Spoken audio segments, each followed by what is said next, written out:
ขอเจริญสุขเจริญพรศรัทธาญาติโยมสาธุชนพุทธบริษัททั้งหลายต่อไปนี้จะเป็นรายการสวดมนต์พระกรรมฐานของพระภิกษุสามเณรวัดพระบรมธาตุดอยสุเทพราชวรวิหารทางคลื่นสถานีวิทยุพุทธศาสนาและจริยธรรม FM 96.0 เมกะเฮิรตซ์อุปถัมภ์รายการโดยประธานมูลนิธิพระบรมธาตุดอยสุเทพโดยพระเดชพระคุณท่านเจ้าคุณหลวงพ่อพระธรรมเสนาบดีหลวงพ่อรองเจ้าคณะภาค7เชียงใหม่ลำพูนแม่ฮ่องสอนเจ้าอาวาสวัดพระบรมธาตุดอยสุเทพขอเชิญศรัทธาสาธุชนทั้งหลายร่วมรับฟังและร่วมกันสวดมนต์พระกรรมฐานไปพร้อมๆกันณบัดนี้นะโมตัสสะภะคะวะโตอะระหะโตสัมมาสัมพุทธัสสะนะโมตัสสะภะคะวะโตอะระหะโตสัมมาสัมพุทธัสสะนะโมตัสสะภะคะวะโตอะระหะโตสัมมาสัมพุทธัสสะพุทธังสารนังกัจฉามิธัมมังสารนังกัจฉามิสังฆังสารนังกัจฉามิตุติยัมปิพุทธังสารนังกัจฉามิตุติยัมปิธัมมังสารนังกัจฉามิตุติยัมปิสังฆังสารนังกัจฉามิตติยัมปิพุทธังสารนังกัจฉามิตติยัมปิธัมมังสารนังกัจฉามิตติยัมปิสังฆังสารนังกัจฉามิ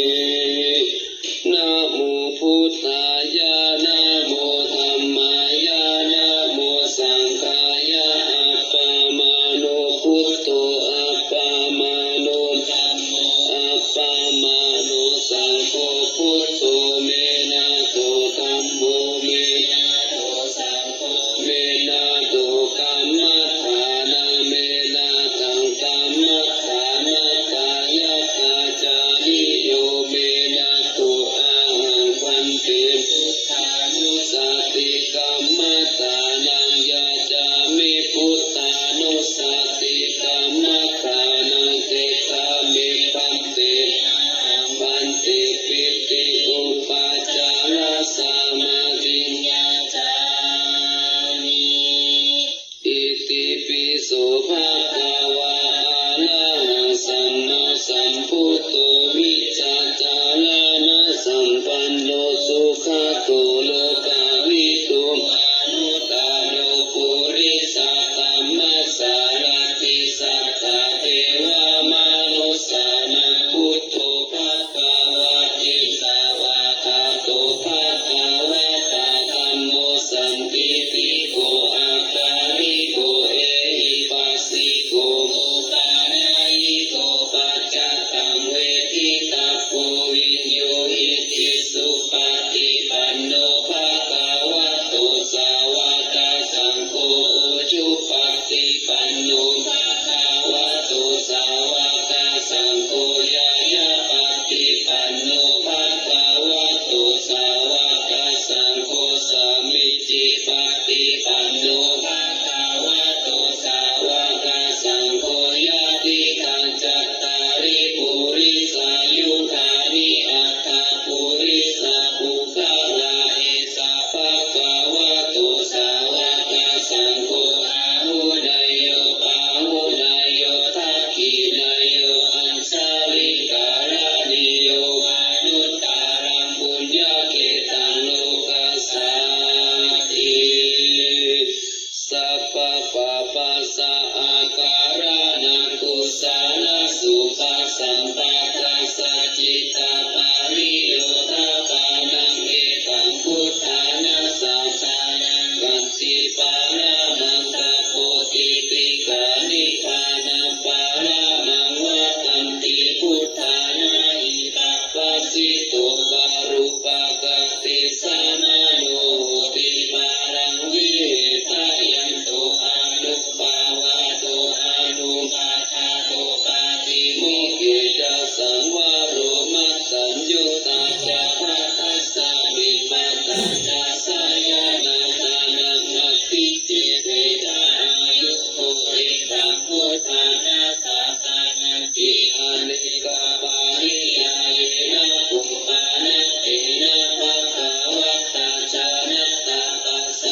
สีลสัมมาทัฏฐะสัมภะคะวะตาอิติเมนะปิปาริยาเยนะสีลสัมมาทัฏฐะสัมภะคะวะตาอุปาริเมนะปิปาริยาเยนะสีลสัมมาทัฏฐะสัมภะคะวะตากัตถัญจาอิติเมนะปาริยาเยนะสีลสัมมาทัฏฐะสัมภะคะวะตาอิทาอริยสาวกปานาติปาตาปาติวิรัตโหติอาทินนาทานาปาติวิรัตโหติกาเมสุมิจจาจาราปาติวิรัตโหติมุสาวาทาปาติวิรัตโห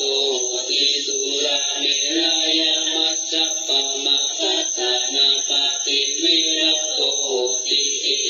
วะโหเอติเมนะปาริยาเยนะสีลสัมมาทัฏฐะสัมภะคะวะตากัตถัญจาอุปาริเมนะปาริยาเยนะสีลสัมมาทัฏฐะสัมภะคะวะตาอิทาภิกขุสีลาวาโหติปาติโมกขสัมวาระสัมพุตโตวิหารติอาจาระปุจจาระสัมปันโนอนุมาเตสุวัจเจสุปายาทัสสาวิตามาตายาสิทาติสิกขาปะเทสุติเอวังโภอุปาริเมนะปาริยาเยนะสีลสัมมาทัฏฐะสัมภะคะวะตากัตถัญจาสมาธิสัมมาทัฏฐะโตภะคะวะตาอิติเมนะปิปาริยาเยนะสมาธิสัมมาทัฏฐะโตภะคะวะตาอุปาริเมนะปิปาริยาเยนะสมาธิสัมมาทัฏฐะโตภะคะวะตากัตถัญจาอิติเมนะปาริยาเยนะสมาธิสัมมาทัฏฐะโตภะคะวะตากัตถัญจาอริยสาวกโกสัพพะรัมมานาคาริโกนาปฏิสัมมาติลาภติจิตตเสตัสสะตันติเอวังโคเหติเมนะปาริยาเยนะสัพพิสัมมาทัฏฐะโตภะคะวะตากัตถัญจาอุปาริเมนะปาริยาเยนะสัมาธิสัมมาทัฏฐะโตภะคะวะตาอิทัปปิกุวิวิเทวะกาเมหิวิวิจากุสาเนหิธัมเมหิสาวิสักขังสาวิจารังวิเวกขันติติสุขังปะทามัจจานังอุปสัมปัชฌาวิหารติวิตากาวิจารานังอุปสัมมาจัตตังสัมปันสานังเจตโสเอโกทิภาวังอวิตาจังนาวิจารังสมาธิสัมปิติสุขังทุติยจานังอุปสัมปัชฌาวิหารติมิติยาจาวิราคังอุเบกขาโกจาวิหารติสัตโตจักสัพพะชานุสุขังจาคาเลนะปฏิสังเวเทติยันตังอาริยาราจิกันติอุเบกขาโกสัตติมาสุขาวิหาริติปัตติยัญจานังอุปสัมปัชฌาวิหารติทุกขสัจจะปะหานาทุกขสัจจะปะหานาอุเปวะสุมานัสสะโทมานัสสะนังปะตังธรรมาทุตตามาสุขังอุเบกขาสัตติปาริสุทธิจตุตถาชานังอุปสัมปัชฌาวิหารติติเอวังโฆอุปาริเมนะปาริยาเยนะสัมมาทิสัมมาทัฏฐะโตภะคะวะตากัตถัญจาปัญญาสัมมาทัฏฐะภะคะวะตาอิติเมนะปิปาริยาเยนะปัญญาสัมมาทัฏฐะสัมภะคะวะตาอุปาริเมนะปิปาริยาเยนะปัญญาสัมมาทัฏฐะสัมภะคะวะตากัตถัญจาอิติเมนะปาริยาเยนะปัญญาสัมมาทัฏฐะสัมภะคะวะตาอิทาอริยสาวกปัญญาวะโหติอุต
ติสิกขาติปิติปาติสังเวทิปัสสะสิสามิติสิกขาติสุขาปาติสังเวทิปัสสะสิสามิติสิกขาติสุขาปาติสังเวทิปัสสะสิสามิติสิกขาติจิตตสังขาราปาติสังเวทิอัสสะสิสามิติสิกขาติจิตตสังขาราปาติสังเวทิปัสสะสิสามิติสิกขาติปัสสัมภายังจิตตสังขาราอัสสะสิสามิติสิกขาติปัสสัมภายังจิตตสังขาราปัสสะสิสามิติสิกขาติจิตตปฏิสังเวทิอัสสะสิสามิติสิกขาติจิตตปฏิสังเวทิปัสสะสิสามิติสิกขาติอภิปโมทายังจิตตอัสสะสิสามิติสิกขาติอภิปโมทายังจิตตังปัสสะสิสามิติสิกขาติสัมมาทาทิฏฐังอัสสะสิสามิติสิกขาติสัมมาทาทิฏฐังปัสสะสิสามิติสิกขาติวิโมจายังจิตตังอัสสะสิสามิติสิกขาติวิโมจายังจิตตังปัสสะสิสามิติสิกขาติอนิจจานุปัสสิอัสสะสิสามิติสิกขาติอนิจจานุปัสสิปัสสะสิสามิติสิกขาติวิราคานุปัสสิอัสสะสิสามิติสิกขาติวิราคานุปัสสิปัสสะสิสามิติสิกขาตินิโรธานุปัสสิอัสสะสิสามิติสิกขาตินิโรธานุปัสสิปัสสะสิสามิติสิกขาติปฏินิสกานุปัสสิอัสสะสิสามิติสิกขาติปฏินิสกานุปัสสิปัสสะสิสามิติสิกขาติอายังอุจจตานันตาอานาปานสติพุทธานุสติเมตตัญจาอสุภามารานุสติอิติมาจตุราราคาภิกขุภาวยศิลาวานันตาวิทาราคุณังคุณโตนุสารามุนิภาวยาพุทธิมาภิกขุพุทธานุสติมาติโตสาวาสานิกิเลเสโสเอกุสัพเพนิชาติยะอาหุสุสุตาสันตานุภูชานันจาสัทธาราโหสัพพะกาลคาเตธัมเมสัพเพสัมมาสายัมมุนิสัพพะกาเลนะปุจิตวะเอกุสัพพัญญุตังกัตโตวิปัสสนาทิวิสัยสิลาภิจารเน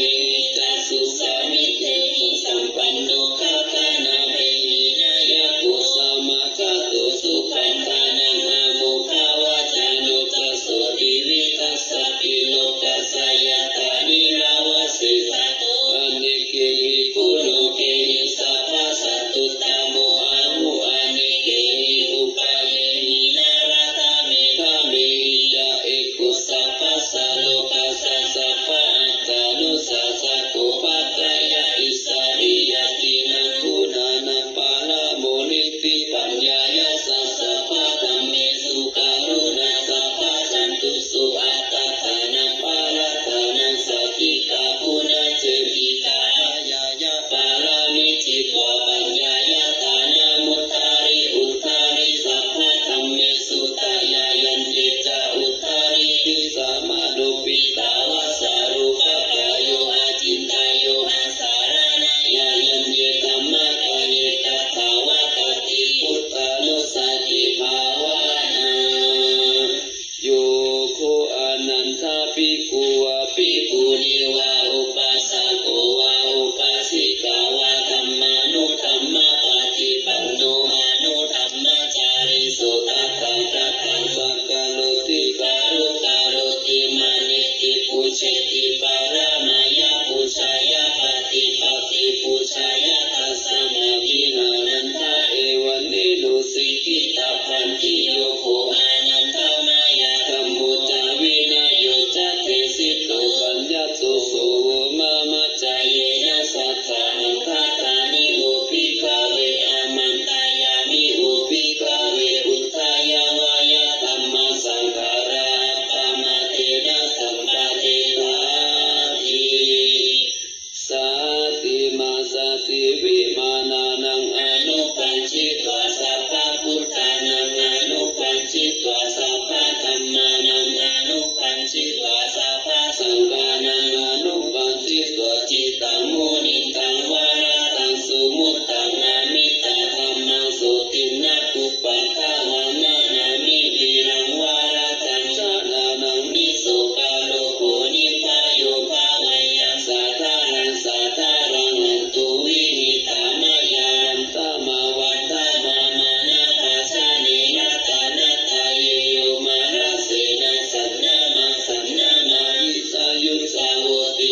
ติมาวินายาโลกิอภิจาโตมานะสังเวทนาสุเวทนานุปัสสิวิหารติอัตตปิสัมปชัญโนสติมาวินายาโลกิอภิจาโตมานะสังจิตเตจิตตานุปัสสิวิหารติอัตตปิสัมปชัญโนสติมาวินายาโลกิอภิจาโตมานะสังธัมเมสุธัมมานุปัสสิวิหารติอัตตปิสัมปชัญโนสติมาวินายาโลกิอภิจาโตมานะสังอายังวุจติภิกขเวสัมมาสติกตาโมจภิกขเวสัมมาสมาธิอิทาภิกขเวภิกขุวิริเจวะธัมเมหิวิวิจากุสเลหิธัมเมหิสาวิทัพพังสาวิจารังวิเรกสัมปิติสุขังปัตตมัญชานะอุปสัมปัชฌาวิหารติวิตากาวิจา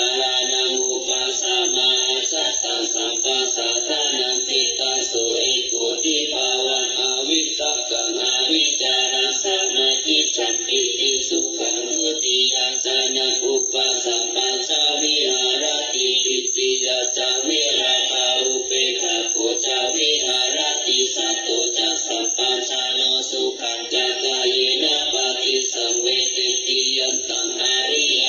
ติกันติอุเปกขาโคสัตติมาสุขังวิหาริติตติยัญชานังอุปสัมปัชฌาวิหารติสุขัสสะจปะหานะทุกขัสสะจปะหานะปุเปวะโสมานัสสะโตมานัสสานังอัตถังฆามาทุกขามัสสุขังอุเปกขาสัมภิปาริสุทธิกาภูตังจานังอุปสัมปัชฌาวิหารติอายังมุจติภิกขเวสัมมาสมาธิ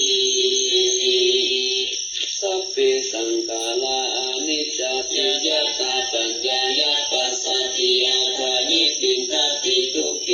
สัมมาโควิสุทธิยาสัพเพสังฆาราทุกขติยัตตาปัญญายาปัสสติอาคานิปินทติทุกเขสัมมาโควิสุทธิยาสัพเพธัมมานัตติยัตตาปัญญายาปัสสติอาคานิปินทติทุกเขสัมมาโควิสุทธิยาปะกะเตมานุเสสุเยชนะปาระกามิโนอาตายังอิตาลปัสสติระเมวานุตาวะติจักขุสัมมาทัคคติลัมเมธัมมานุวัตติโนเดชนะปาระเมสติมัจจุตยังสุสุตตังอันนังธัมมาวิปะหายาสุขภาเวทาปันติโต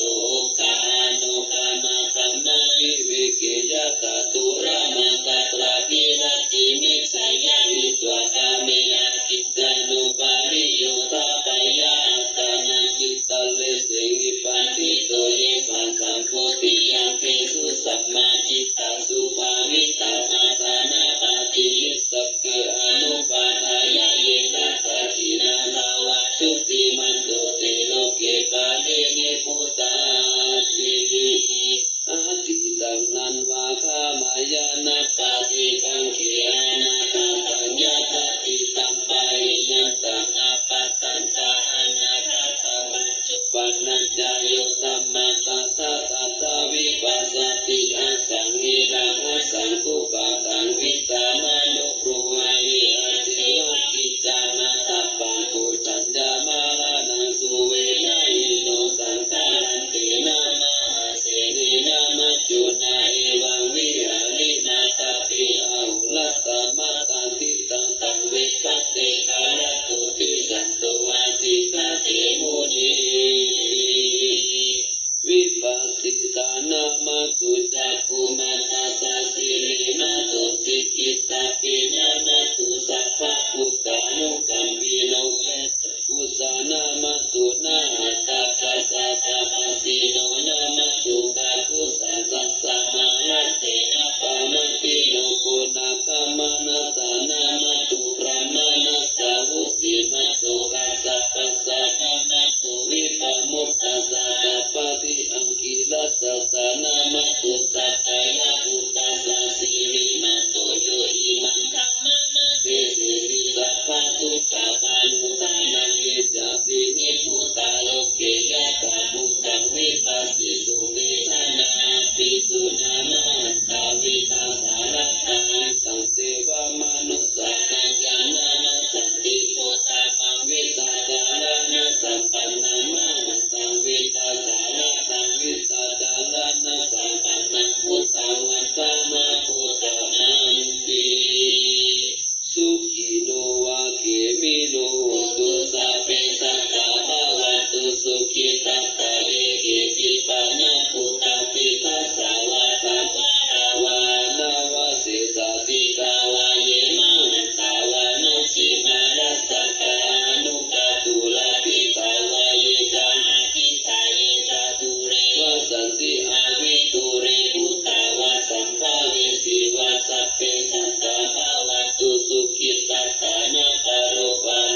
สัจตังยตุสารามิอัตตานังยตุปัตตุสามิวิยุตตังนาปิชานังนิทัสสิจาเอกปัจจามิสิตาเอเตนะทัจจาวะเจนะตัสสุโนอภิวัสตุอภิตานายัคคาสุนานิติกาจัสนาสยะกัสสุกายานาเจ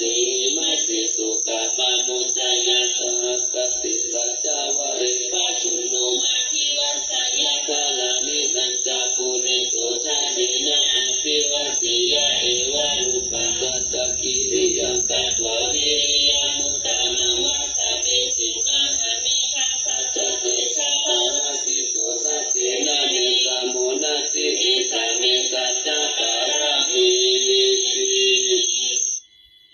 พุทธังคุสาติสังฆาตุธัมมานังวิจายุตถาวิริยัมปิติปัสสติพุทธังฆาจตถาปาริสัมมาทุเปกขาพุทธังฆาเตเตสัพพทัสสินามุนีนาสัมมาทัคคาตาภาวิตาภาหุริกาตาสังวัตันติอาภิญญายานิพานายาสาปุติยาเอเตนะสัจจวะเชนะสุติเตหุนตุสัพพทาเอกสามิสัมมาเยนะโตโมคคัลลานันจักขัสสะปังคิลานิทุกิติกิสวะอุชังคิสัตตะเทชายิเตจาตังอาภินันติตวารุคามุจิสุตังคานิเตนะสัจจวะเชนะสุติเตหุนตุสัพพทาเอกตาธัมมาราชาภิกขิรัญญินาภิกขิริโตจุนตัตติรินะตัญเยวะปานาเปตวานะสัทธารังสัมมุทิตวาจาปาจาตัมมังวุฒาสิทานาโสเอเตนะสัจจวะเชนะสุติเตหุนตุสัพพทาปาหินาเตจาปาตาเทนังนัมปิมะหิสินัมมะคะหะตะกิเลสาวะปัตตานุปัตติตัมมันตังเอเตนะสัจจวะเชนะสุติเตหุนตุสัพพทาโพสังฆปาริตังนิติตังสัพพะโรกาวินิมุตตุสัพพะสันตะภาวะจิตโตสัพพะเวรามติกันโตนิพุตโตนาหุภาวะสัพพิติโยวิวัสสันตุสัพพะโลกโควินัสสันตุมาเตภาวะวันตาลายโยสุขิติกายุโกภาวะอภิวาทานาสิริสานิจักขุตตาปัจจายิโนจัตตารโอธรรมวัฏฏันติอายุวันโนสุขังภาลังศรัทธาญาติโยมสาธุชนท่านผู้ฟังทั้งหลายต่อไปจะเป็นการแผ่เมตตาเนื้อสัพเพสัตตาสัตว์ทั้งหลายที่เป็นเพื่อนทุกข์เกิดแก่เจ็บตายด้วยกันทั้งหมดทั้งสิ้นเวลาพ้นทุกข์จงเป็นสุขเถิดอย่าได้มีเวรซึ่งกันและกันเลย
ติสารนา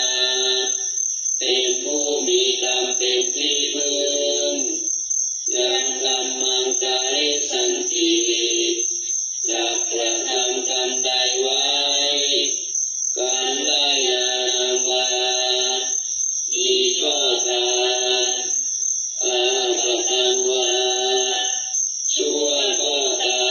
มตัสสะทายาทาภาวิสันติจะเป็นกายะแห่งกรรมนั้นทุกขโตทุกขทานันติวานันติพุทธาพระพุทธเจ้าทั้งหลายย่อมตรัสว่าให้ทุกข์แก่ท่านทุกข์นั้นถึงตัวนาหิเวเรนะเวรานิสามันติทาเวททั้งหลายย่อมไม่ระงับด้วยการจองเวรอุทาจาในการไหน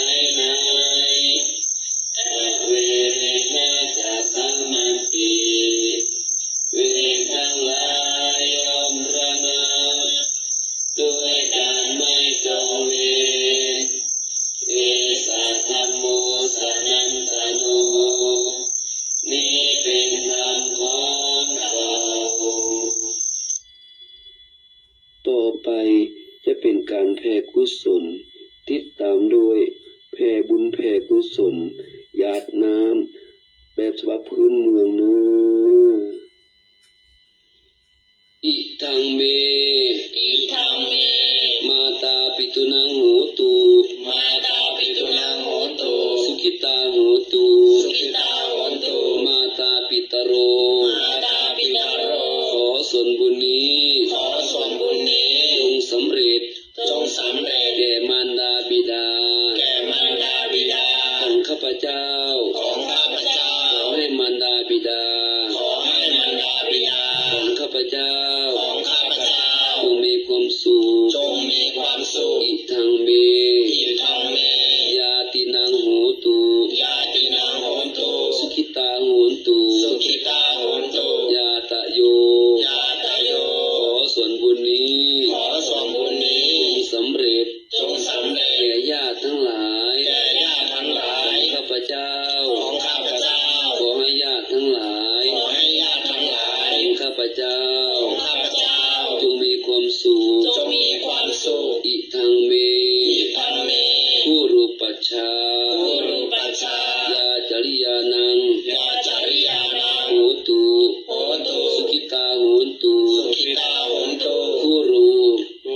ปัชฌาปัชฌายาจริยายาจริยาขอส่วนบุญนี้ขอส่วนบุญนี้สำเร็จจงสำเร็จครูประชาอาจารย์แก่ครูประชาอาจารย์ของข้าพเจ้าของข้าพเจ้าขอให้ครูประชาอาจารย์ขอให้ครูประชาอาจารย์ของข้าพเจ้าของข้าพเจ้าจงมีความสุขจงมีความสุขอิทังอิทังสัพพะเทวตานังสัพพะเทวตานังโหตุโหตุสุขิตาโหตุสุขิตาโหตุสัพเพเทวาสัพเพเทวาขอส่วนบุญนี้ขอส่วนบุญนี้จงสำเร็จจงสำเร็จแก่เทวดาแก่เทวดาทั้งหลายทั้งปวงทั้งหลายทั้งปวงขอให้เทวดาขอให้เทวดาทั้งหลายทั้งปวงทั้งหลายทั้งปวงจงมีความสุขจงมีความสุขอิทังอิทังสัพพะเปตานังสัพพะเปตานังโหตุโหตุสุขิตาโหตุสุขิตาโหตุสัพเพเปตาสัพเพเปตาขอส่วนบุญนี้ขอส่วนบุญนี้จงสำเร็จจงสำเร็จแก่เปรตทั้งหลายทั้งปวงแก่เปรตทั้งหลายทั้งปวงขอให้เปรตทั้งหลายทั้งปวงขอให้เปรตทั้งหลายทั้งปวงจงมีความสุขจงมีความสุขอิทังอิทังสัพพะเวรีนังสัพพะเวรีนังโหตุโหตุสุขิตาโหตุสุขิตาโหตุสัพเพเวรีสัพเพเวรีขอส่วนบุญนี้ขอส่วนบุญนี้จงสำเร็จจงสำเร็จแก่เจ้ากรรมนายเวรแก่เจ้ากรรมนายเวรทั้งหลายทั้งปวงทั้งหลายทั้งปวงขอให้เจ้ากรรมนายเวรขอให้เจ้ากรรมนายเวรทั้งหลายทั้งปวงทั้งหลายทั้งปวงจงมีความสุขจงมีความสุขอิทังอิทังสัพพะ สัตตานัง สัพพสัตตานัง โหตุ โหตุ สุขิตาโหนตุ สุขิตาโหตุ สัพเพสัตตา สัพเพสัตตา ขอส่วนบุญนี้ ขอส่วนบุญนี้ จงสำเร็จ จงสำเร็จ แก่สัตว์ทั้งหลายทั้งปวง แก่สัตว์ทั้งหลายทั้งปว ข ง อให้สัตว์ทั้งหลายทั้งปว ข ง อให้สัตว์ทั้งหลายทั้งปวง จงมีความสุข จงมีความสุข ทั่วหน้ากันเถิด ทั่วหน้ากันเถิด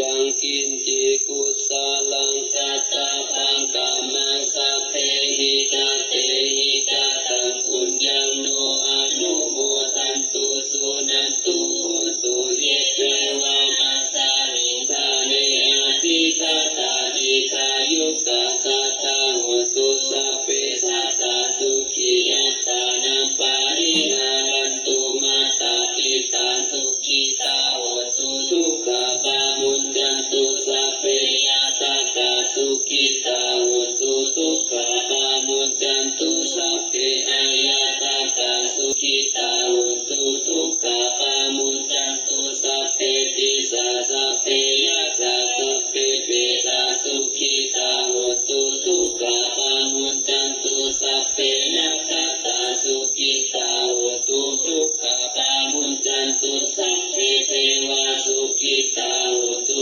ทุกขปามุญจันตุสัพเพอาจาริยุคตัสสายาสุขิตาโหตุทุกขปามุญจันตุสัพพสัมปตินังสามิจันตุวันตามิพุทธังสัพพังเมโตสังฆามาทะเมพันเตวันตามิธัมมังสัพพังเมโตสังฆามาทะเมพันเตวันตามิสังฆังสัพพังเมโตสังฆามาทะเมพันเตวันตามิคุรุอุปัชฌายาจาริเยสัพพังเมโตสังฆามาทะเมพันเตวันตามิธัมมังทานังสัพพังเมโตสังฆามาทะเมพันเตวันตามิอารามิพัตตาสิมายังสัพพังเมโตสังฆามาทะเมพันเตวันตามิเทกิยังสัพพังสัพพะตานิสุปฏิปิตาสาริลาตตุมหาภูติพุทธารูปังสักการังสัทธานาคาโลเกเทวะโลเกบรหมโลเกชัมพุติเตลังกาติเปสาริลาตตุโยเกสัตตุโยอาลาอังสัตตุโยเตติยังปะตะกุติจัตุลาสิติสาหัสเตธัมมาคันเตสัพเพสัมปะทะเจติยังอาวันตามิสัพพะโต ต่อไปจะเป็นการสักการะบูชาพระบรมธาตุโดยสุเทพ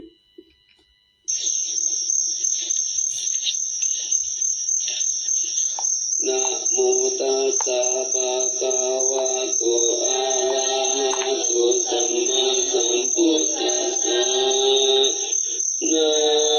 โมตัสสะภะคะวะโตอะระหะโตสัมมาสัมพุทธัสสะนะโมตัสสะภะคะวะโตอะระหะโตสัมมาสัมพุทธัสสะสุวรรณเจติยังเก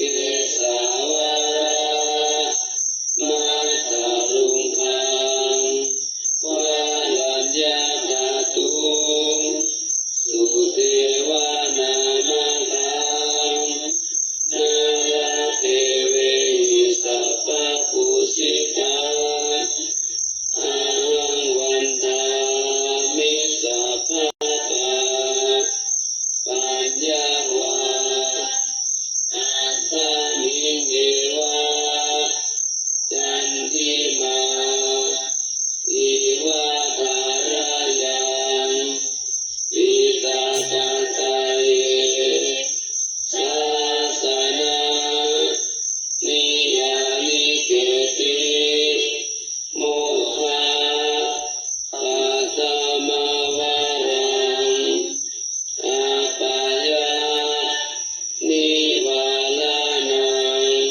Mun ti tium dai au23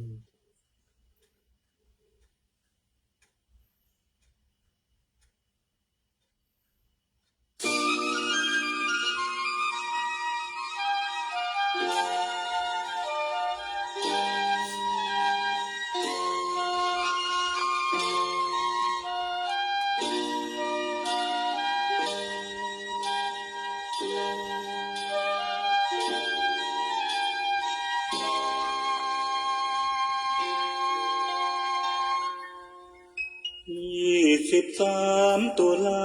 เวียนมาแล้วนี่ที่ควงพญามังรายเรามีพิธีบวงสรวงเทวา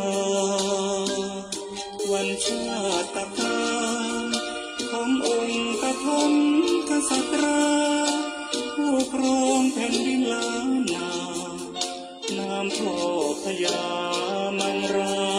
ยอยู่ดีมีกินบนพื้นดินพ่อลูกหลานส่งสารเติมต่อพอถึงวันงานช่วยกันทุกฝ่ายจากเมืองเชียงแสนสู่ดินแดนลพบุรีเชียงใหม่ประวัติศาสตร์จารึกยิ่งใหญ่พ่อเมืองเชียงใหม่ชวนให้มาชมร่วมงานสักการะขอพรวอนไหว้รูปเหมือนพญามังรายฟ้อนรำถวายอินทร์กลุ่มสาสำคัญมูลนิธิรัฐาโดยสุเทพผสมจัดเสวนาพาชมนิทรรศการกาดมัวครวง23ตุลาเวียนมาแล้วจ้าวันชาตการพ่อเราพาลูกจุงหลานร่วมใจให้พร้อมขอบารมีองค์พ่อมังรายปกป้องคุ้มครองวันคราวเพียบพร้อมถวายองค์พ่อที่ควงหอ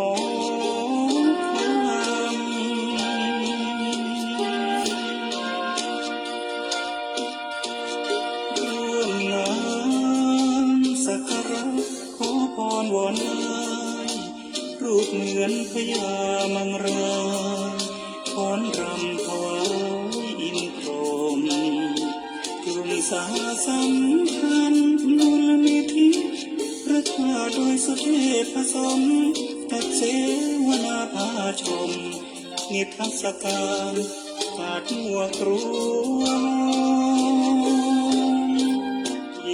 23ตุลาเวียนมาแล้วจ้าวันชาตการพ่อเราพาลูกจุงหลานร่วมใจให้พร้อมขอบารมีองค์พ่อมังรายปกป้องคุ้มครองวันคราวเกลียบพร้อมถวายองค์พ่อที่ควงหอ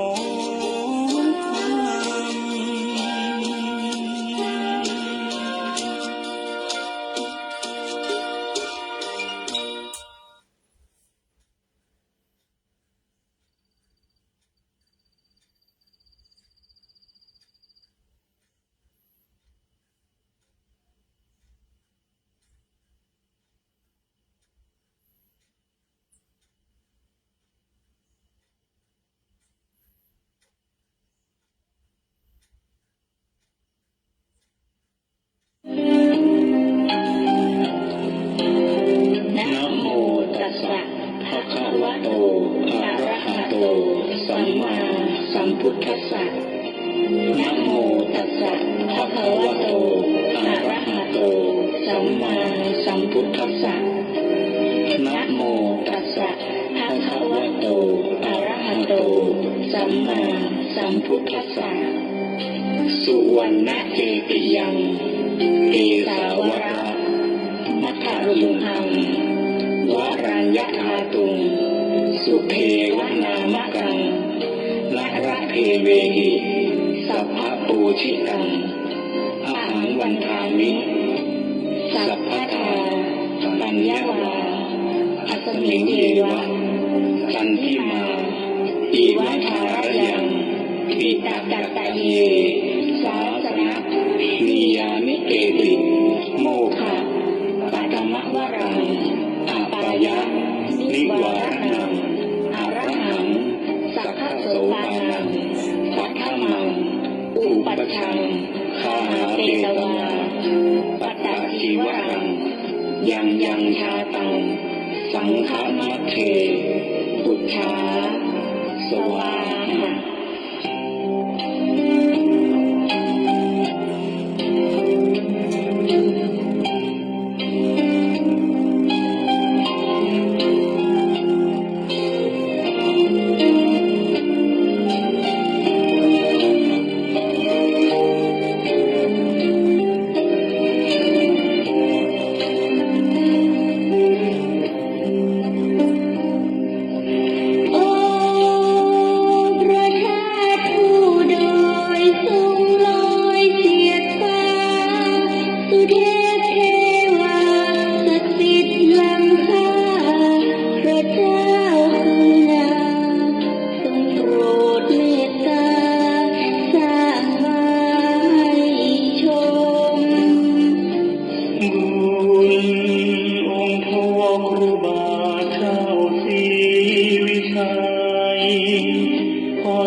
นค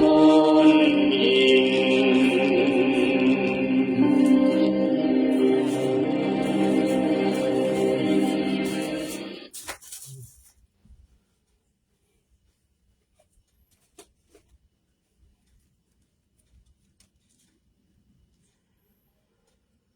วาสนาของคนเฮาบ่เหมือนกัน คนเฮานั้นเลือกที่เกิดบ่ได้หนาบุญและบาปที่ทำไว้ย่อมนำพาจะชาตินี้หรือชาติหน้าบ่ต่างกันเพราะผลกรรมย่อมติดตามทุกภพทุกชาติเฮาบ่อาจเลือกเกิดใดตามใจฉันมันทำดีให้เกิดขึ้นในทุกวันขอให้ท่านจงเป็นสุขทุกท่านเทิน ขอกราบถวายความเคารพแด่พระเดชพระคุณท่านเจ้าคุณหลวงพ่อพระมหาเถรานุเถระพระเจ้าคณะพระสังฆาธิการพระอธิการทุกๆองค์ทุกๆรูปขอเจริญพรนมัสการพอสถานี FM 96.0 เมกะเฮิรตซ์พ่อครูวันลบนามวงพรหมและคณะกรรมการสถานี FM 96.0 เมกะเฮิรตซ์ทุกๆคนทุกท่านและพระภิกษุสามเณรทุกรูปขอเจริญพรศรัทธาญาติโยมสาธุชนทั้งหลายที่รับฟังทางไลฟ์สดก็ดีทางสถานี FM 96ก็ดีวันนี้ก็ได้กลับมาพูดมาปัดมาภาพเหมือนเดิมเนาะพบกันในค่ำคืนวันที่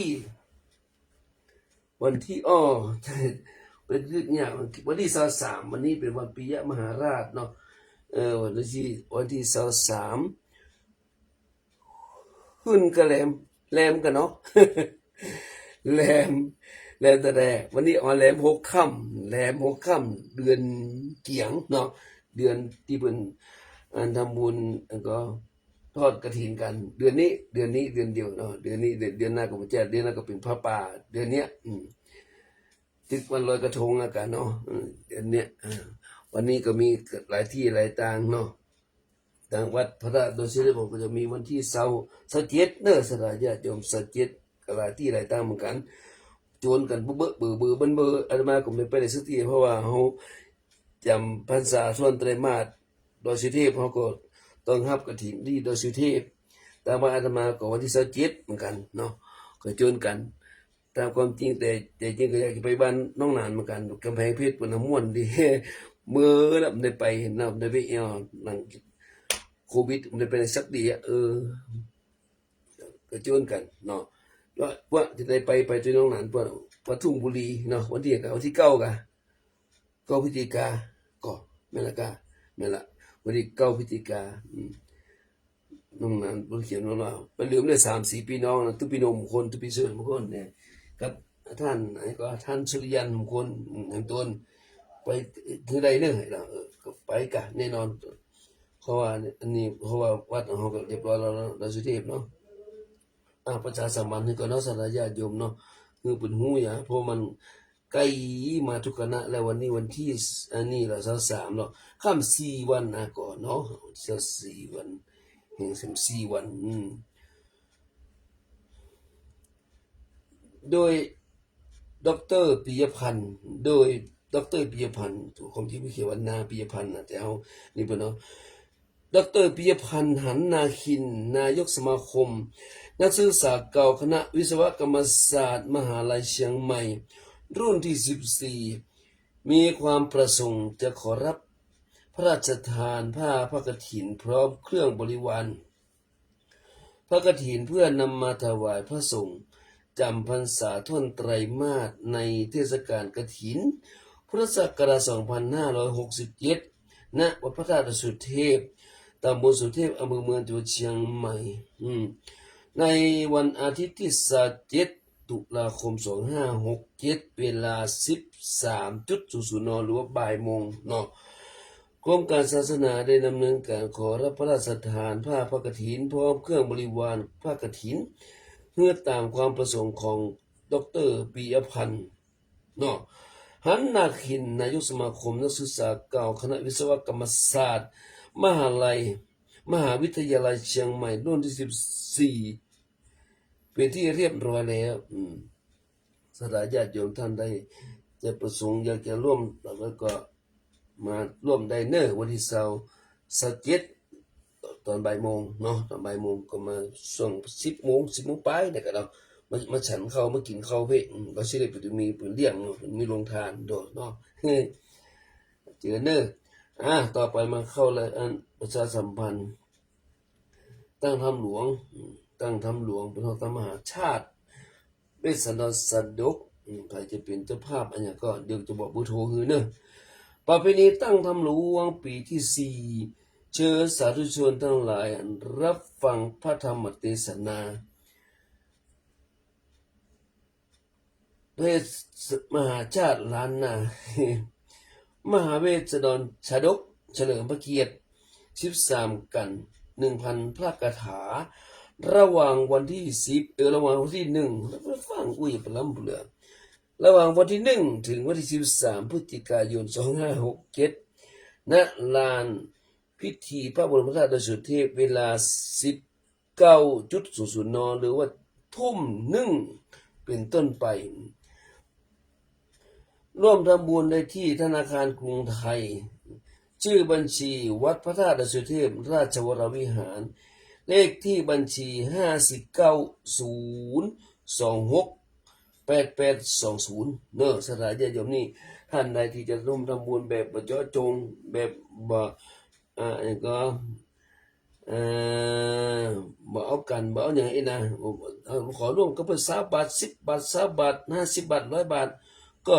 โอนเข้าบัญชีนี้ได้เลยโอนที่ท่านที่มีแอปท่านกรุงไทยนี่นะแอปกรุงไทยก็โอนเข้านี่ได้เลยหรือที่บัญชีบอมกำเนอะ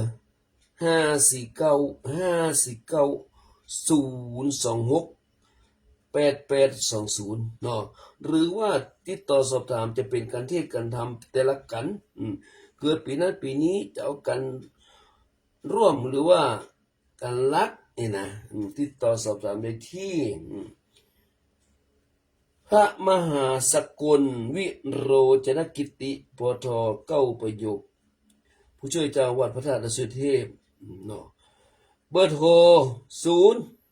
091-859-9053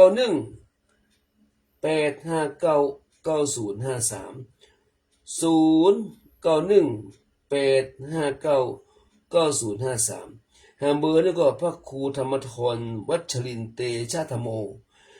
เบอร์โทร090-028-6609เนอะสลายญาติเดี๋ยวนี้เบอร์ท่านอาจารย์พระครูธรรมทรวัชรินทร์เตชะธโมเนาะบ่มีอย่างละเนาะประชาสัมพันธ์ตอนนั้นปกเป็นกฐินกฐินก็บอกไปแล้วเนาะกฐินดอยสุเทพมีวันที่27เนาะต่อไปเข้ารายการเลยบ่เนาะสาญาติโยมเนาะเข้ารายการ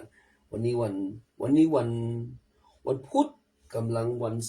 17เนาะวันนี้สวดกับน้องกินหลิวเนาะสวดน้องกินหลิวน้องกินหลิวสวดต้องกินหลิวว่านะแต่เท่าที่บันทึกไว้13จบก็เหลือ5เนาะปกติมันเหลือ4เพราะมัน7แต่ไข่พุ่มเนี่ยแล้วก็4เนาะมันเลขอันนี้เนาะพุทธเลขที่มงคลหรือ3579อย่างนั้นเอาเนาะเดี๋ยวเป็นอันเรื่องพุทธมนต์ก็3579แต่เอาว่ามงคลได้ยังงานศพเดี๋ยวเอา448 12อิ่มได้เนาะกับพระอัญชลีวันทาอภิวาทอัญชลีวันทาอภิวาทอัญชลีวันทาอภิวาทอัญชลีวันทาอัญชลี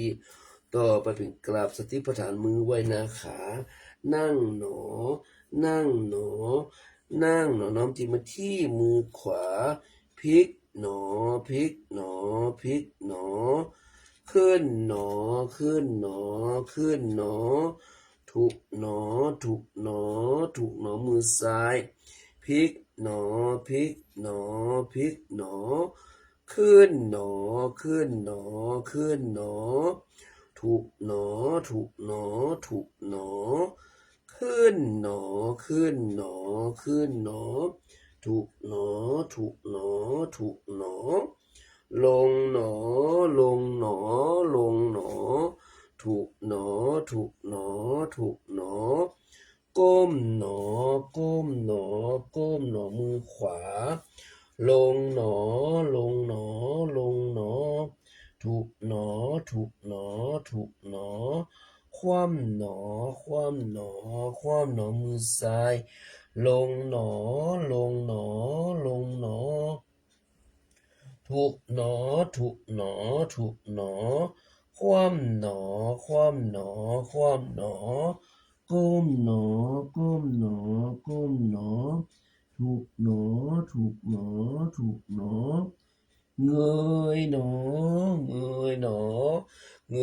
ยหนอมือขวาพลิกหนอพลิกหนอพลิกหนอขึ้นหนอขึ้นหนอขึ้นหนอ ถูกหนอถูกหนอถูกหนอมือซ้ายพลิกหนอพลิกหนอพลิกหนอขึ้นหนอ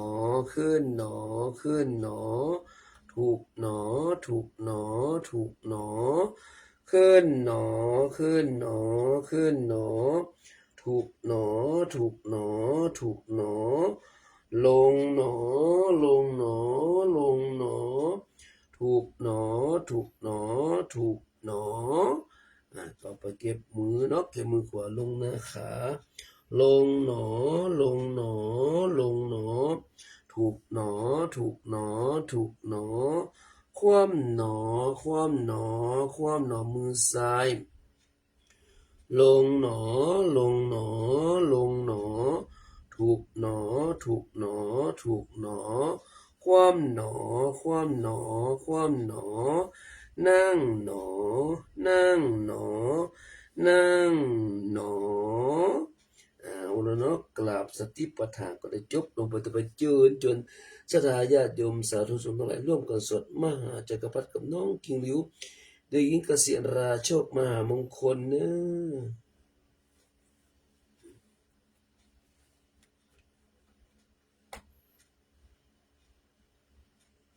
โมตัสสะภะคะวะโตอะระหะโตสัมมาสัมพุทธัสสะนะโมตัสสะภะคะวะโตอะระหะโตสัมมาสัมพุทธัสสะนะโมตัสสะภะคะวะโตอะระหะโตสัมมาสัมพุทธัสสะพุทธังอาราธนานังกโรมิธัมมังอาราธนานังกโรมิสังฆังอาราธนานังกโรมินะโมโพธิสัตโตอาคันติมายะอิติภควานะโมโพธิสัตโตอาคันติมายะอิติภควานะโมโพธิสัตโตอาคันติมายะอิติภควานะโมโพธิสัตโตพรหมปัญโยนะโมโพธิสัตโตพรหมปัญโยนะโมโพธิสัตโตพรหมปัญโยนะโมโพธิสัตโตวิริยะทะโรนะโมโพธิสัตโตวิริยะทะโรนะโมโพธิสัตโตวิริยะทะโรโยโทโสโมหะจิตเตนะพุทธสมิงปาปะกะโตนะยาคมัตถเมกตังโทสังสัพพะปาตังวินาศสันตุ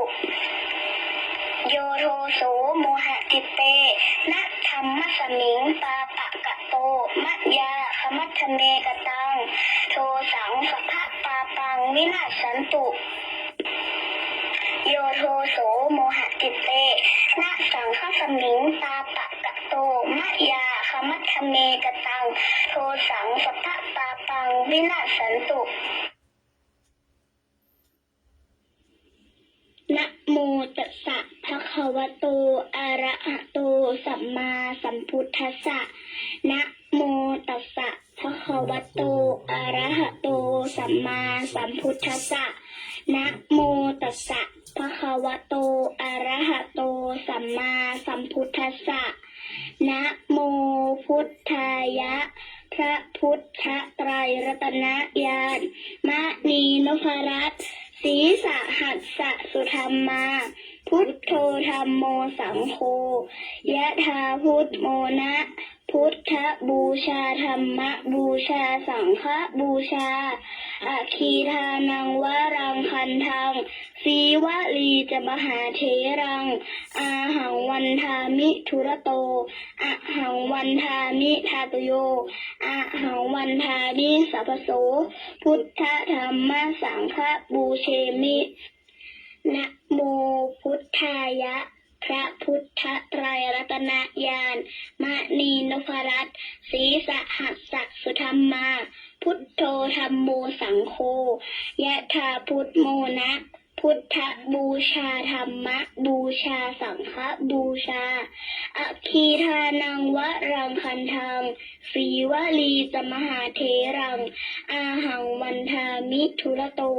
อะหังวันทามิทาตุโยอะหังวันทามิสัพพโสพุทธธรรมสังฆปูเชมินะโมพุทธายะพระพุทธไตรรัตนญาณมานีนพรัตน์ศรีสาหัสสะสุธรรมาพุทโธธัมโมสังโฆยะถาพุทโมนะพุทธบูชาธรรมบูชาสังฆบูชาอคีทานังวรังคันทังสีวลีจมหาเทรังอาหังวันทามิทุระโตอะหังวันทามิทาตุโยอะหังวันทามิสัพพโสพุทธธรรมสังฆปูเชมินะโมพุทธายะพระพุทธไตรรัตนญาณมานีนพรัตน์ศรีสาหัสสะสุธรรมาพุทโธธัมโมสังโฆยะถาพุทโมนะพุทธบูชาธรรมบูชาสังฆบูชาอคีทานังวรังคันทังสีวลีจมหาเทรังอะหังวันทามิทุระโตอะหังวันทามิทาตุโยอะหังวันทามิสัพพโส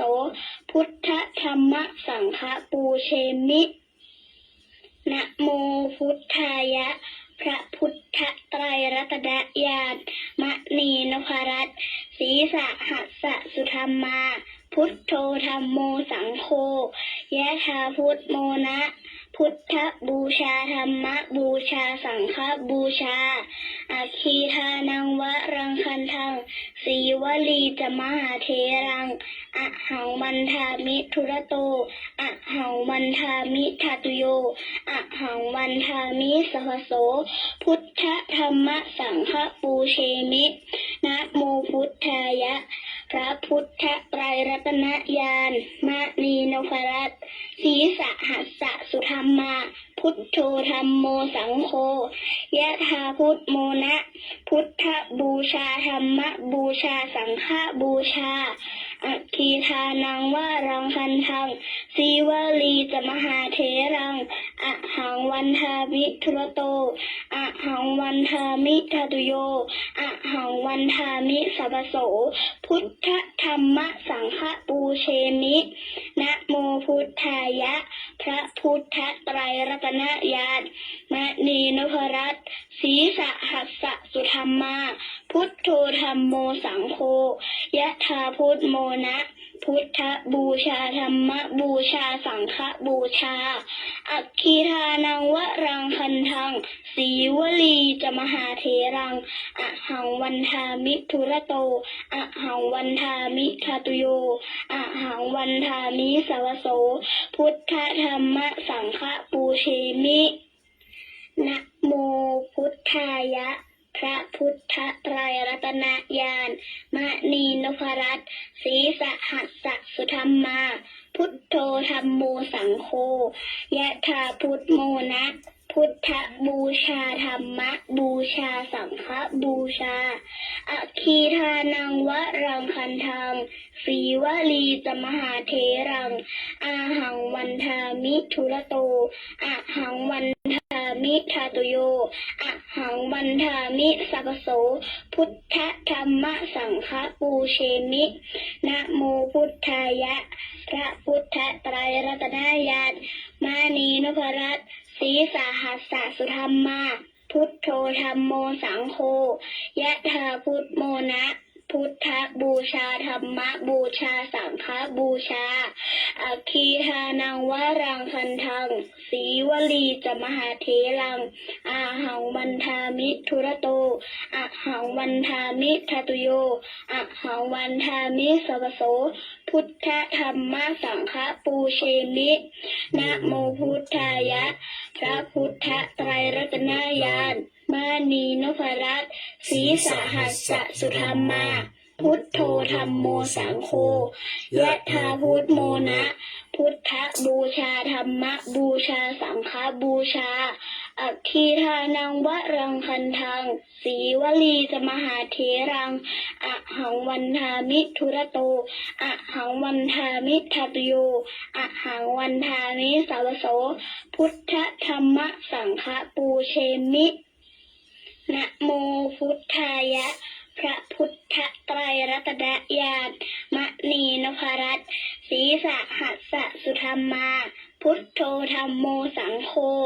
ยะถาพุทโมนะ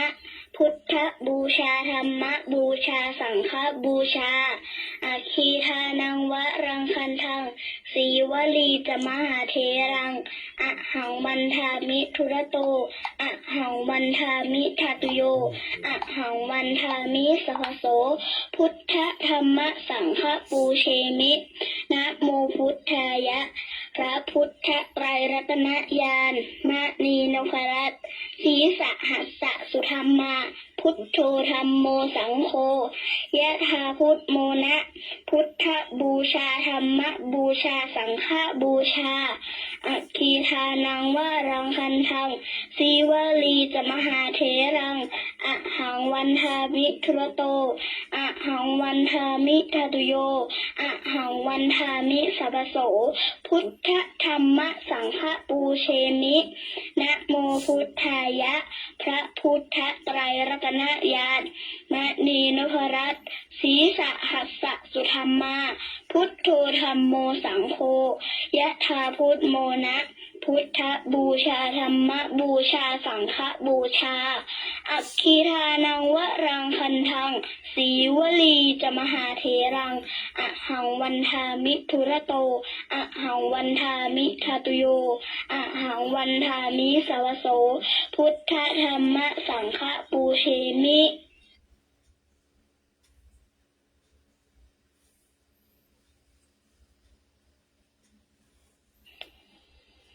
สัพเพพุทธาสัพเพธัมมาสัพเพสังฆาพระปัตตาปัจเจกานันจะยังพลังอรหันตานันจะเตเชนารักขังพันธามิสัพพโสสัพเพพุทธาสัพเพธัมมาสัพเพสังฆาพระปัตตาปัจเจกานันจะยังพลังอรหันตานันจะเตเชนารักขังพันธามิสัพพโสสัพเพพุทธาสัพเพธัมมาสัพเพสังฆาพระปัตตาปัจเจกานันจะยังพลังอรหันตานันจะเตเชนารักขังพันธามิสัพพโสสัพเพพุทธาสัพเพธัมมาสัพเพสังฆาพระปัตตาปัจเจกานันจะยังพลังอรหันตานันจะเตเชนารักขังพันธามิสัพพโสสัพเพพุทธาสัพเพธัมมาสัพเพสังฆาพระปัตตาปัจเจกานันจะยังพลังอรหันตานันจะเตเชนารักขังพันธามิสัพพโสพุทธังอธิฐามิธัมมังอธิฐามิสังฆังอธิฐามิคณะญาติโยมอธิษฐานไว้ก่อนเนาะเอาสวดกันต้องเกลียวไป13จบเหลือไว้5เนาะความจริงเป็นเหลือไว้4แต่อาตมาแนะนำสลาญาติโยมสวดได้5อาตมาก็จะสวด5เหมือนกันนะสวด5ก็เป็น18เนาะเป็นเกินเป็น1ก็เป็นอย่างคณะหลวงพ่ออาจารย์เป็นบ่สวดอิติปิโสต้องสวดให้เกิน1บวก1อย่างตุลุเสิร์ชอะไรก็63สวดอย่าง64เด้อจะบอกไอ้นะเนาะอธิษฐานกันเนอะอธิษฐานแล้วก็มีจะสวดคาถาเงินล้านคาถาปัดอุปสรรคคาถาเงินแสนคาถาเสริมสกัดน้องกิเลสต่อเนาะ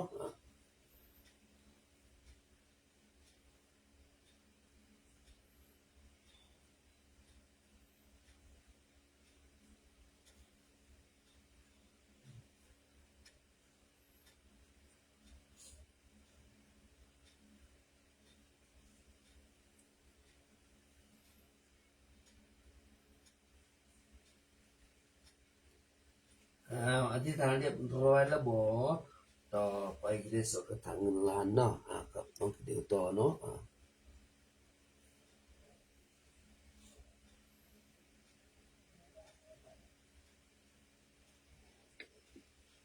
นะโมตัสสะภะคะวะโต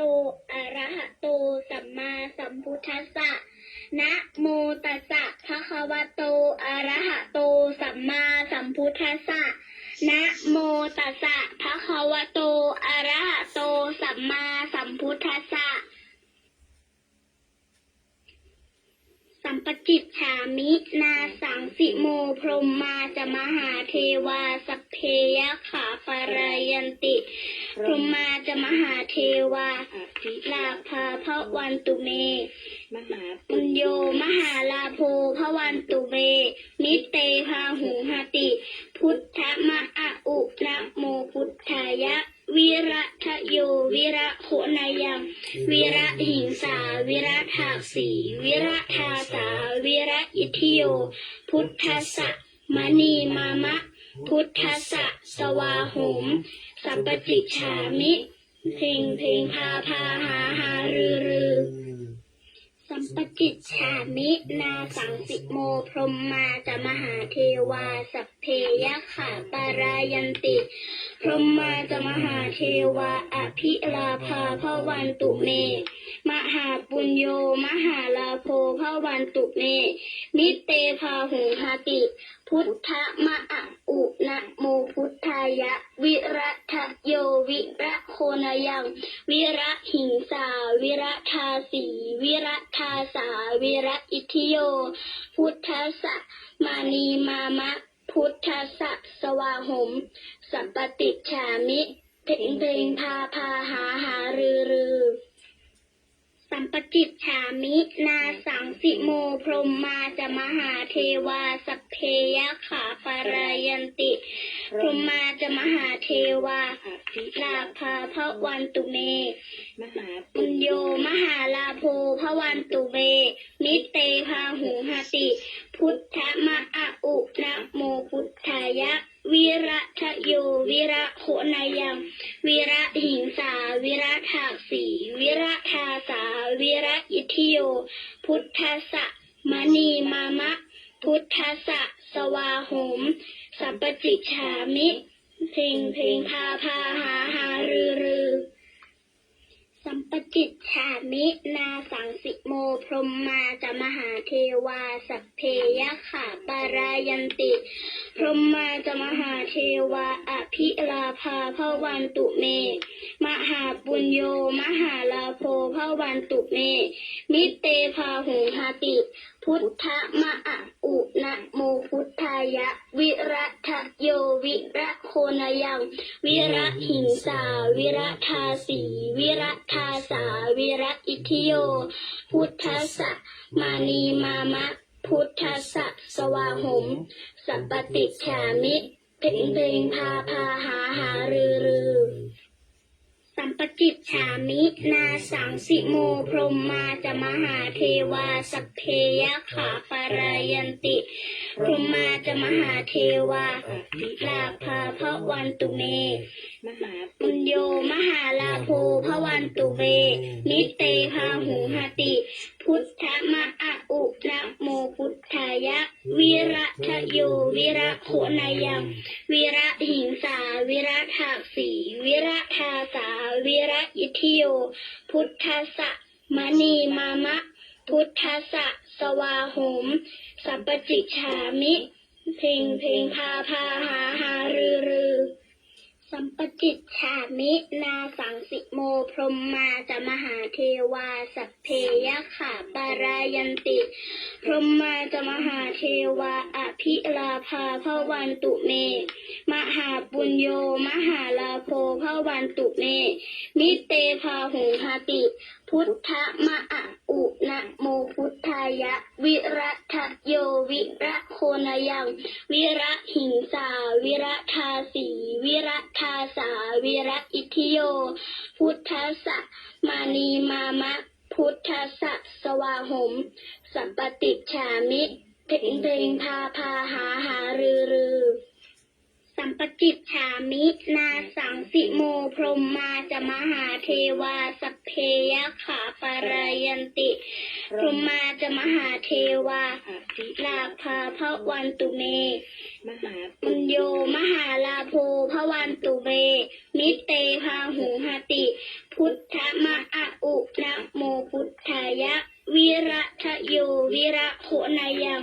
วิระหิงสาวิระทาสีวิระทาสาวิระอิทิโยพุทธัสสะมณีมามะ พุทธัสสะสวาโหมสัพปจิฉามิเพลงเพลงพาพาหาหารือ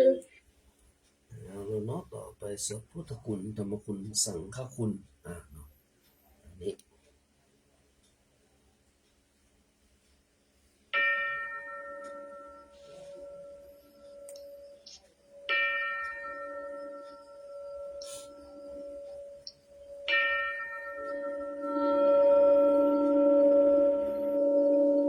ท่านสาธุชนทั้งหลาย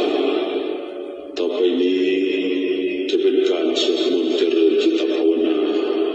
เพื่อถวายพระพรแด่พระพุทธเจ้าเสมือนเป็นปฐมบทแห่งการบูชาคุณทั้งนี้ก็เพื่ออ้างถึงอำนาจแห่งพระพุทธคุณหรือพระพุทธบารมีได้ช่วยคุ้มครองรักษาป้องกันเหตุเพศภัยต่างๆและเสริมเดชอำนาจบารมีสติปัญญาให้แก่ตนเองเป็นที่รักใคร่เมตตาจากมนุษย์และเทวดาทั้งหลายตลอดทั้งเพื่อให้เกิดความเป็นสิริมงคลแก่ชีวิตและเกิดความเจริญรุ่งเรืองในหน้าที่กิจการงานของตนจึงให้ขอเชิญชวนท่านสาธุชนทั้งหลายได้ร่วมกันสวดสาธยายมนต์ตามสมควรแก่โอกาสและเวลาสืบไปอะระหังสัมมาสัมพุทโธภะคะวาพุทธังภะคะวันตังอะภิวาเทมิสวากขาโตภะคะวะตาธัมโมธัมมังนัมมัสสามิ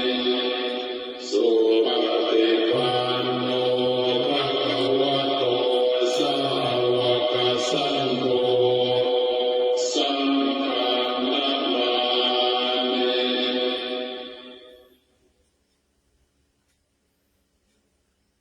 นะโมตัสสะภะคะวะโตอะระหะโตสัมมาสัมพุทธัสสะนะโมตัสสะภะคะวะโตอะระหะโตสัมมาสัมพุทธัสสะนะโมตัสสะภะคะวะโตอะระหะโตสัมมาสัมพุทธัสสะ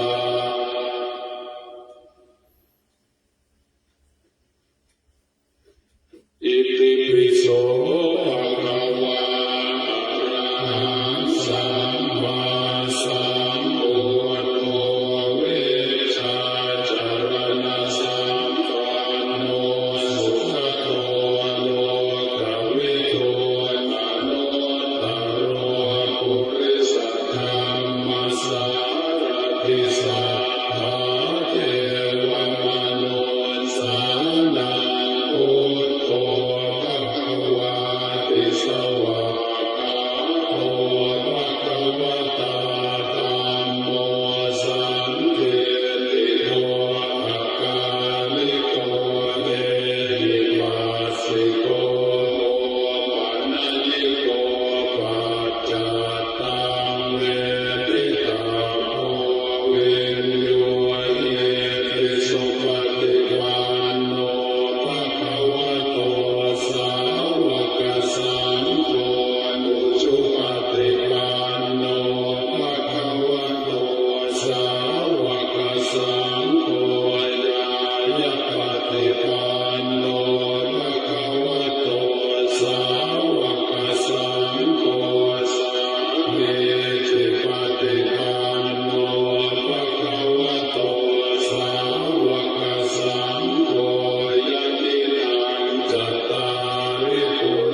สวดรัตนสูตรเนาะ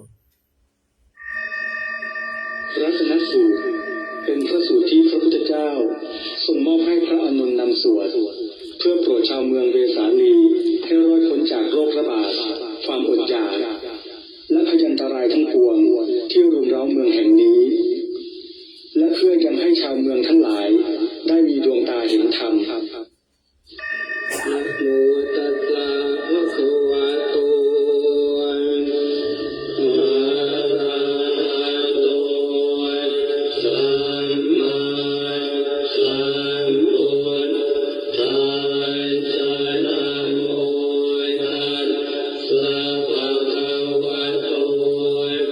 อะระหะโตสัมมาสัมพุ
แล้วเนาะสหายญาติโยมเลยจบไปดูเวลาโอ้50จับพอดี50นาทีเหลืออีก8นาทีเอาเข้ารายการฟังเรื่องความขี้โคตรต่อเนาะ ความโกรธต่อบุญใจนี่อันใดนี่มีไหนไม่เนาะความขี้โคตรมีไหนตัวนี้เหรอ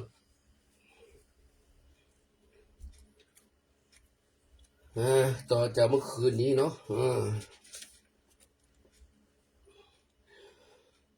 คนเฮานี้บอดีจริงๆเขาจึงมาว่าเฮาถ้าเฮาบอดีเซ่ไปอยู่คนมาว่าเฮาก็ควรที่จะถือว่าเขาเป็นอาจารย์สอนเฮาเป็นคนดีเฮาก็บอกควรที่จะโคดเขาเฮาก็ค้นคว้าเข้ามาถึงความดีเช่นนี้แต่คนเฮานั้นมันบอกพิจารณาพ่อตนเองมันว่ามันถูกหมดมันดีหมดว่าตนเองนี้ดีกว่าทุกคนนั่นเองมันจึงไปยึดไปถือแล้วมันก็จึงมีความโกรธหรือความโกรธมันเป็นเช่นนี้ถ้าหากว่าเฮาว่าเฮาดีอยู่แล้วคนอื่นว่าบ่ดีเฮาก็ปฏิบัติตนเองให้ดีเสียมันก็บ่มีอะไรเกิดขึ้นทำความดีต่อไปความโกรธก็จะหายไปถ้าเฮาบ่ดีเขาว่าเฮาบ่ดีเฮาก็ปฏิบัติตนให้ใหม่พยายามปรับปรุงตนเองใหม่ให้ดียิ่งขึ้นแล้วเขาจะว่าจังไดแม้เขาจะว่าอยู่ก็เป็นเรื่องของเขาที่จะว่าเฮาก็มุ่งหน้าสร้างความดีเท่านั้นก็บอกควรจะโคดคนอื่นที่เขาแนะนำสั่งสอนเฮาให้เป็นคนดี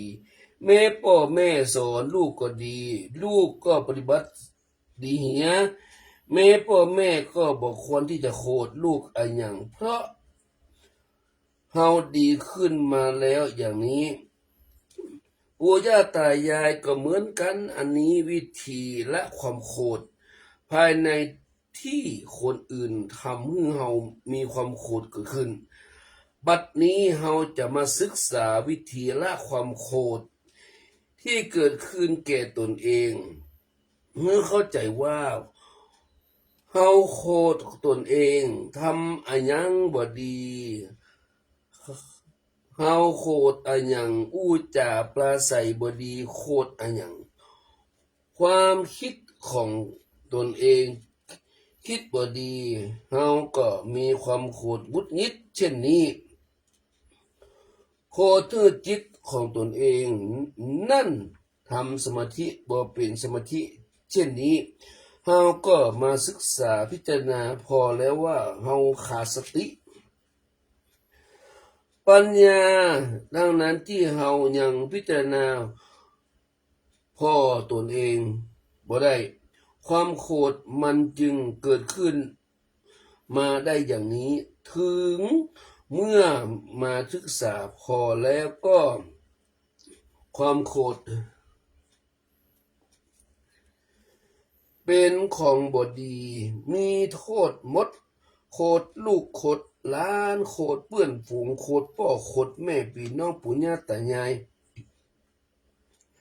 ก็มีโทษทั้งนั้นเป็นของบดีโคตรตนเองทำอันยังบดีก็มีโทษอู้จาประสัยอันยังบดีโคตรตนเองนั่งบ่สงบก็มีโทษส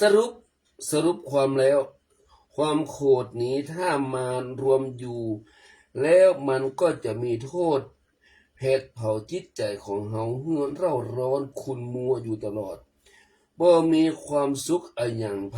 ว่าความโกรธดีพิจารณาพอเช่นนี้เมื่อเฮามีสติมีปัญญาพิจารณาโอปมาโอปัญญิโกโอปมาเดียว โอปัญญิโกคือน้อมทำเข้ามาพิจารณาในใจของตนเองนั้นว่าใจนี้มีทุกข์มีความเดือดร้อนแต่โคตรมาตั้งแต่หลายปีแล้วมีทุกข์มาหลายปีแล้วโคตร10 ปีก็ทุกข์10 ปีโคตร20 ปีก็ต้องทุกข์20 ปีโคตรไปจนตายก็จะนำความโคตรนั้นไปสู่ภพใหม่มันเป็นของบดีดูเวลาเลยฮะเดี๋ยว3 นาที ถ้าหากเฮาทุกคนมาหันความโคตรมีโทษเช่นนี้ตัวแล้วเป็นผู้มีสติปัญญาแล้วเฮาทุกคนก็จะละความโคตรนั้นได้เมื่อความสุขสบายทุกคนอันนี้แหละพวกเฮาท่านทั้งหลายมาพิจารณาพอให้เข้าใจว่าการที่เฮามาหาพิธีละความโคตรนั้นและเบื้องต้นนั้นเฮาเดินหนีจากเขาละต่อมาเฮาก็บ่เดินหนีก็สู่พิจารณาให้เข้าใจพิจารณาให้รู้จักอุปนิสัยและแต่ละบุคคลพิจารณาพอตนเองที่เฮาโคตรตนเองด้วยกายด้วยวาจาและก็ด้วยความคิดของตนนั้นเองจิตที่ไปอยู่นั้นเฮาก็มาพิจารณาน้อมเข้ามาพอตนเองเช่นนี้เมื่อสรุปแล้วโดยดีแล้วก็ถือว่า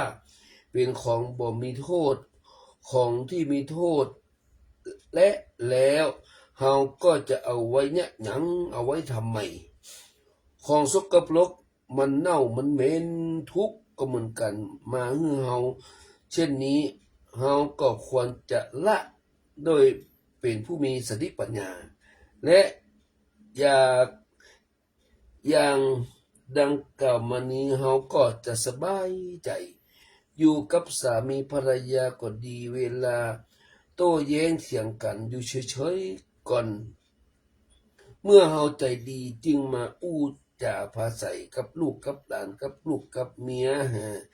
เหมือนกันเวลาฉุนเฉียวก็สงบอารมณ์เหี่ยก่อน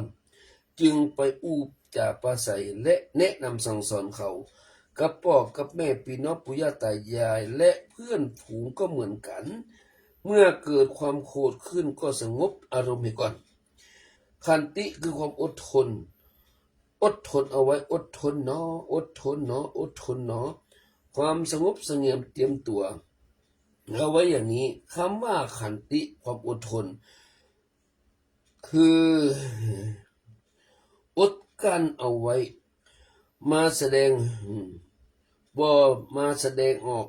โสรจะคือความเสงี่ยมบ่แสดงออกมาทางวาจาบ่แสดงออกมาทางกายงุดงิดหน้าดำค่ำเครียดหน้าดำหน้าแดงหน้านิ้วคิ้วขมวดอย่างทำตนเองให้สง่าผ่าเผยยิ้มแย้มเอาไว้เบิกบานเอาไว้อยู่เฉยๆดูอยู่เฉยๆหรือสงบอารมณ์อยู่เฉยๆอย่างนี้เราก็จะมีความสุขแล้ววังหมดเวลาหมดพรุ่งนี้ฟังต่อเนาะใกล้จะหมดแล้วแล้วก็เสาะมาอ่านมาอย่างฟังตามเนาะต่อไปแผ่เมตตาเนื้อศรัทธาญาติโยมแผ่เมตตาตัวเฮาอย่างก่อนและแผ่เมตตาแก่สรรพสัตว์ต่อไปเนื้ออาหังสุขิโตโหไม่ขอข้าพเจ้าจงมีความสุขอาหังนิทุกโขโหไม่ขอข้าพเจ้าปราศจากความทุกข์อาหังอเวโรโหไม่ขอข้าพเจ้าจงปราศจากเวรอาหังอัพยาปโชโหไม่ขอข้าพเจ้าจงปราศจากอุปสรรคอันตรายทั้งหลายทั้งปวงอาหังอนิโคโหไม่ขอข้าพเจ้าจงปราศจากความทุกข์กายทุกใจสุขีอัตตนังพหรามิขอข้าพเจ้าจงมีแต่ความสุขกายสุขใจรักษาตนให้พ้นจากทุกภัยทั้งหมดทั้งสิ้นเถิดสัพเพสัตตาสัตว์ทั้งหลายที่เป็นเพื่อนทุกข์เกิดแก่เจ็บตายด้วยกันทั้งหมดทั้งสิ้นเวลาหุนตุจงเป็นสุขเถิดจะได้มีเวรซึ่งกันและกันเลยอัพยาปัชชาหุนตุจงเป็นสุขเถิดจะได้เบียดเบียน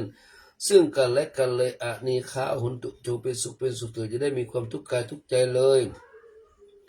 สุขีอัตนังปริหารันตุจงมีแต่ความสุขกายสุขใจรักษาตนให้พ้นจากทุกภัยทั้งหมดทั้งสิ้นเถิดข้าพเจ้าขอตั้งจิตอุทิศผลบุญกุศลนี้แผ่ไปให้ไพศาลถึงบิดามารดาครูอาจารย์ทั้งลูกหลานญาติมิตรสนิทกันคนเคยร่วมทำงานการทั้งหลายขอให้มีส่วนได้ในกุศลผลของฉันทั้งเจ้ากรรมนายเวรและเทวันขอทุกท่านได้กุศลผลนี้ด้วยเทินสาธุสาธุสาธุอนุโมทามิขออนุโมทนาสาญาติโยมญาติธรรมสาธุชนทั้งหลายที่รับฟังธรรมกรรมฐานในค่ำคืนวันนี้นก่อนจากไปขอขอบคุณอนุโมทนาครูบาอาจารย์ศรัทธาที่ฟังทางไลฟ์สดก็ดีทางสถานีวิทยุ FM ก็ยังก็ดีก็ขอบคุณอนุโมทนาจงรับฝันดีรับเป็นสุขตื่นเป็นสุขกายสุขใจสัพพพุทธานุภาเวนะสัพพธรรมานุภาเวนะสัพพสังฆานุภาเวนะสัทธาสุธีภาวันตุเตจัตตารโรธรรมาวัตันติอายุวันนุสุขังปรามีโชคมีใจแคล้วคลาดปลอดภัยอันตรายทั้งหลายทั้งปวงอยู่ยินเป็นสุขร่างกายสูญแข็งแรงหิมากาคึงก้ากายทำการทำงานอันใดขอการกุ่งรุ่งเรืองจงเจริญประด้วยจตุรพิธภเสทั้งสี่ประการคือมีอายุวันนะสุขะพละปฏิภาณธรรมสารสมบัติชื่อมาปรารถนาสิ่งหนึ่งประการใดก็สมความมุ่งมา่ปรารถนาสิ่งนั้นด้วยเถิดขอเจริญพรรับดีฝันดีราตรีสวัสดิ์ทุกคนทุกท่านทุกตนทุกองค์เนอสาธุก็จบลงไปหมดนะสาธุท่านจะมาประสิทธิ์ปะสาธิโกที่ได้เกาะสัญญาณจากไลฟ์สดเมื่อแก่พ่อแม่พี่น้องสถาญาติโยมได้ฟังทางสถานีก็สมุกเนื้ออนุโมทนาสาธุอนุโมทนาทางไลฟ์สดดีก่อนเนาะอนุโมทนากับคุณโยมสุพินจันทวงศ์นะอนุโมทนากับคุณโยมอัญชลีคำกิติสาธุเจ้าโยมสุนีกองบุญมันไหลมาเดี๋ยวปีเครื่องกันเด้อสุนีกองบุญสุพินจันทวงศ์อัญชลีคำกิติสาธุเจ้าอาจารย์แม่ชีฐานวลีหรือว่ากุตุอาจารย์สวรักกิระนันทพรปูปาน